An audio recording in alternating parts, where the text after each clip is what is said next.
Alright, we're looking at a Misfire on a 2002 F150. This one has the 5.4 liter Triton.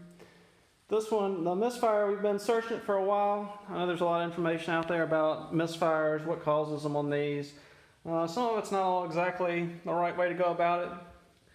But this one, I'd looked at it for a while. Shop got a hold of it, not by my choice, and changed all the connectors to the coils because the clips were broke on those. Several of the coils have been replaced. So this was actually kind of a compound issue. I'm not sure the second part didn't show up till later, but the current cause of the misfire is one that you don't really see a lot listed about anyway, unless you start really digging, and then it seems like it's a fairly common issue.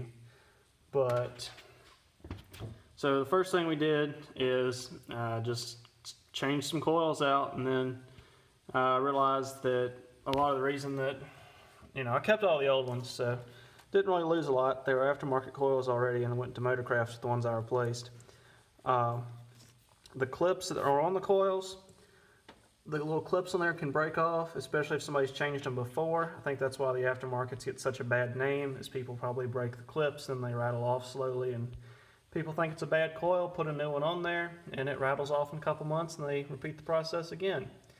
But these little clips that go onto the coil can be replaced. In this case, they wired on the whole pigtail. You can get them on like eBay or something where it's just the plastic plug on the end. There's some videos on YouTube of how to change the wire out of your factory plug to that plug. That's not bad at all. I ordered the parts before it got sent to a shop to do that, but people get impatient.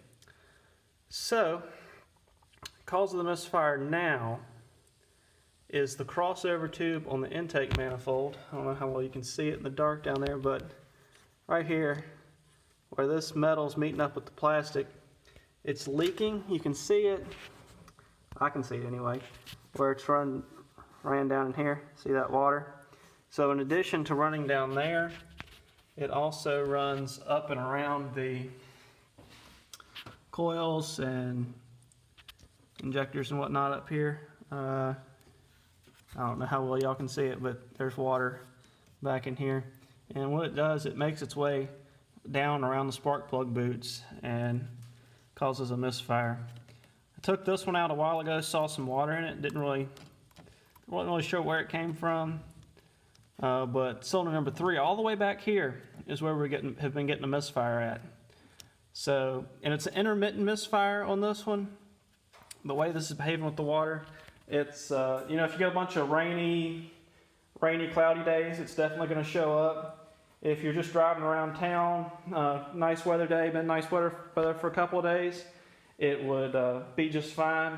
Still, if you pulled up we got a really big mountain near here, if you pulled up that, like that was the first thing you went out for the day and you pulled up that mountain, it was going to miss there. But if you ran it for like 20 minutes before that, it wouldn't miss. So what was happening is the leak isn't fast enough to actually completely short it out. It's getting down in there, and when the motor heats up, it's evaporating the coolant back out again.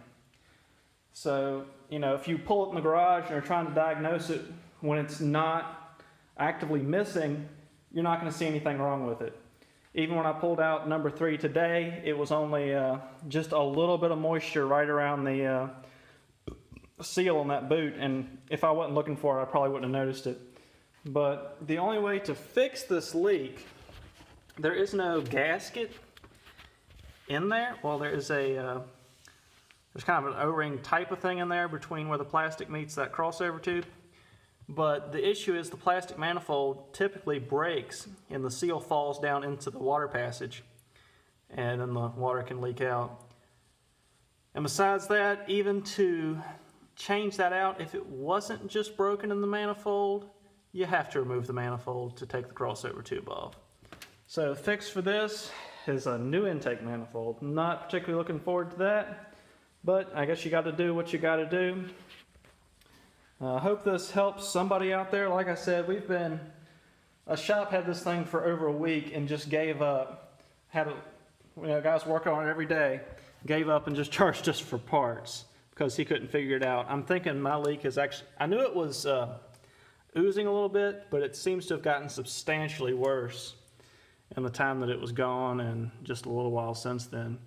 So I guess that's a rather quickly developing thing when it happens. So, but like I said, I'd seen a little bit of water in it before, wasn't really sure where it came from, dried it out, and like I said, I drove it around a while and came back and it was still dry and didn't have any problems for a while. So I thought maybe that was just a one-time thing. But you know, if you're seeing something like that, and the amount of water it's leaking, no, I'm kind of rambling, but the amount of water it's leaking isn't that much at all. We've never added any coolant in the few months we've had this truck, and the water level's about right there, so it's not much below the fill line. And like I said, it's just a very slow leak. It's just almost every bit of it gets right where you don't want it to be. So, like I say, hope this helps somebody. Y'all have a nice day.